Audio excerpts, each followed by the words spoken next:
Hello, everyone. This is Stock Market Daily. Thank you for joining me today. It is June 17th, 2023. However, we'll be discussing what happened yesterday on Friday, which was June 16th, 2023.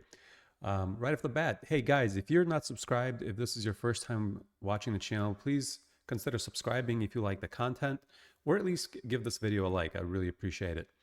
Also, if you'd like to see how to take a really losing option position and get out of it, get out of it, turn it into a much better option position for you if you're losing on it. Stick around till the end of the video. I'll show you exactly what I've done with one of my SPX 0 DTE options that was a complete loser, really deep in the money. Okay, but first, let's take a look at Friday. So we had a nice gap up here on Friday, which was very surprising to me. I did not expect for, the SPX to continue trending up. I was a little bit worried that we're going to hit 4,500. I mean, it's very possible at this point. We gapped up. It was only 50 points away from going to 4,500. And that would have been absolutely crazy. But, luckily we did pull back a little bit. And I was watching my flex grid here. I got all of the big companies like Apple, Microsoft, Amazon, Nvidia, Google, and these just happen to be the companies that are the top holdings in the S&P in the same exact order. At the same time, I'm also looking at the ADS-PD, advanced decline line. So it's the S&P 500 advanced decline line. And you could see that all the larger companies were giving it up in the morning, except Nvidia. They were kind of going up there for a little bit, but everybody else was giving it up. This was kind of had a little bit of uncertainty and consolidation, but you could start seeing it start breaking down. And essentially, I understood by watching all these charts that we actually may end up having a red day on the market. And this is important because this is what gets, while we were running up here, you kind of have to make the call if you are going to take your losing option position and pretty much split it.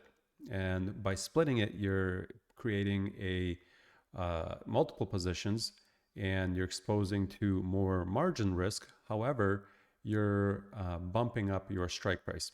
But first, let's take a look at the trades. There wasn't that many in terms of, I couldn't do any on the call side because all of my calls are trapped in the money. I did do a few puts only. I tried to do 3.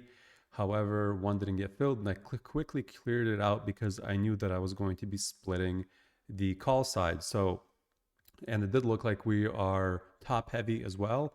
And I did not want to get trapped on my puts as well. It would be the worst case scenario, actually, if you get trapped on the call, already trapped on the calls, and then get trapped on the puts as well at a very high limit. So then you won't be able to really trade anything going forward until you start getting out of these positions. So I opened up the 44.15 put and the 4400 put, and that was it. From that point on, the very next thing I did was, as you could see here, when we started breaking down, I did at 9:36 in the morning. I did open up a 5200 call on July 28th. I'm cheap. I paid, I went up really high in the strike price, and I paid 15 for it.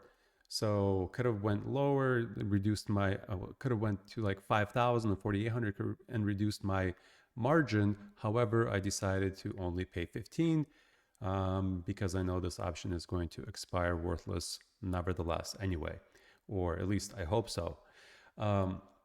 So the very next thing I did was, you could see here, and I will show you a picture, but you could see here my losing call position. Okay, so the SPX 42.15. Okay, so 42.15 on the is pretty far over here. It's right here. All right, so it was, if you could imagine, this is June 16th, right? So 42.15 was pretty down on the list over there.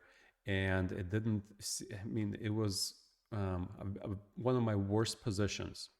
So what I did then, as the market started trending down, this is very important that if the market is trending down, this is only it only makes sense when the market is going towards your position that you sold. So if you sold a credit spread on the call side and it's in the money, you want to sell when the market's going down.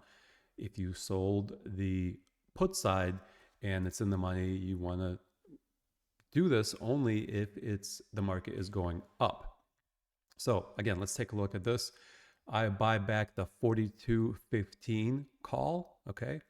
And I sell 2 of the 43.25. So what that essentially did, I took it from here. My position went from here to 43.25. Okay, so went from here, 43.25 to here. So there it is right there, okay? So that is how much I moved in strike price. But I opened up 2 of these. So how does that, play along with my margin? Well, let's say I sold the 5,000, which I did. Actually, I could show you. In order to open the original call position, I have, let's do 200. I believe it's on here, July 28th. Yeah, okay.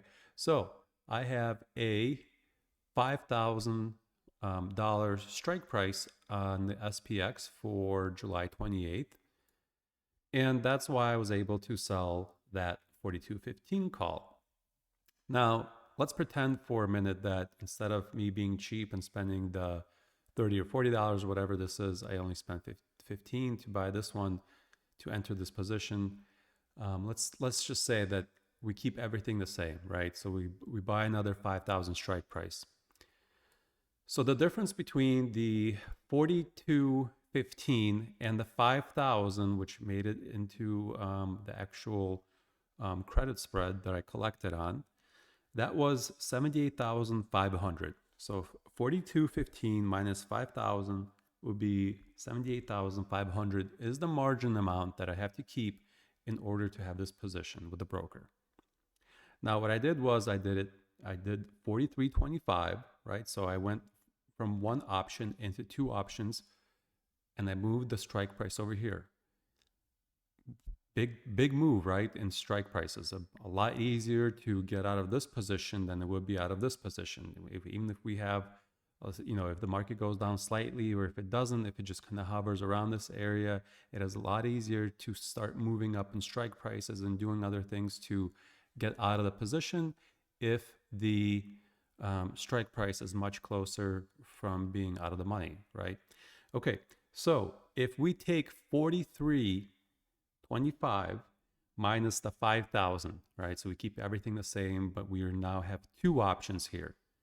That is a $67,500 difference in the margin that I have to keep. But that's only for one option. You have to count 2 because I opened up 2 positions. So that is a lot more margin. So that's why it is risky to do this, and you only want to do this when the market is going against you. So this was a perfect time to do this. Number one, the S&P was up for like 6 days in a row, right? That's like one of the major headlines that was going across the wire. As S&P has been, well, not just the S&P, the markets have been up for multiple days. Number 2, it was a Friday with a 3-day weekend. Number 3, it was major option expiration, and we've been reaching all these, new highs on various different stocks, and the market's, 52-week highs. So I assume that we're going to, and any rational person could assume that at some point we're going to take a pause from that. We're going to top out and we're going to sell off a little bit. And when you see that that's actually happening, you take action. So right off the bat, I bought the other call, which I showed you, and I split this option into 2. Now it does require more margin like I showed you, but at the same time, I've moved up my strike price significantly, and it's going to allow me to get rid of two of these options much faster than I would have keeping it here. Hopefully, right? That's what we kind of hope. So um, this also now, if you here's another trick, and I mean, there's so many different ways how to play options that you just don't. If you think about it, there's different scenarios that you can create to get yourself out, and some of these scenarios could get you in trouble if you don't pay attention to what you're doing. Like for example, that if you split it in half, it requires double the margin. So your account should be able to handle it, and they should be able to handle the worst case scenario. But given that, even if you're, even if you say, okay, that's a lot of margin for me to tie up. So I have this 43.25. But hold on, let me take a step back. I want to show you something. I have this picture. I took a screenshot. One second. Oh no, I think it disappeared. Oh no, I got it right here. I took the screenshot. Okay. You're looking at a screenshot of the market when I believe it was 3-something o'clock. So probably an hour before close, or right about 3 o'clock or so. I didn't get the time on here, unfortunately, but take a look at this. So this option at 42.12 was worth, let's say 200. Okay, so it's worth 200. And this position that I rolled it into is now worth 43.25, right? So the market has already went down. So we were a lot higher. If we look back at the chart, we were higher at the beginning of the day, but so we were somewhere over here. And at the end of the day, we ended up right here. At 40, about an hour or so before, we were right about here. Okay, so we have kind of visual representation of how much we went down. About 20 points. So we went down 20 points. And if you look at this screenshot, it is, like I said, at the end of the day. And this option, which I had one of, was worth 200. Now, this is the option which I rolled into, which I sold two options and essentially made this one option two of them. It is now worth 90, right? So I didn't pay money for this option at all. In fact, when this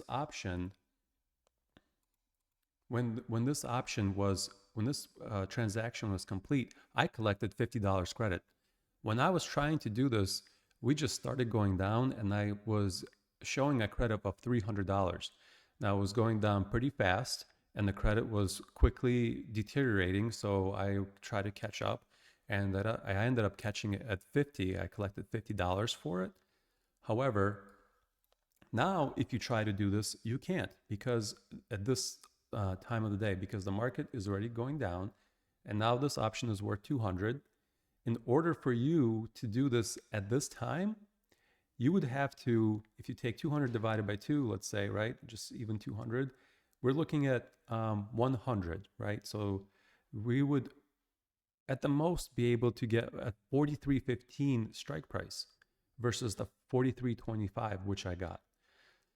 So the deeper in the money you are, the better it is to wait as long as you possibly can and then do this kind of split if you're thinking about splitting.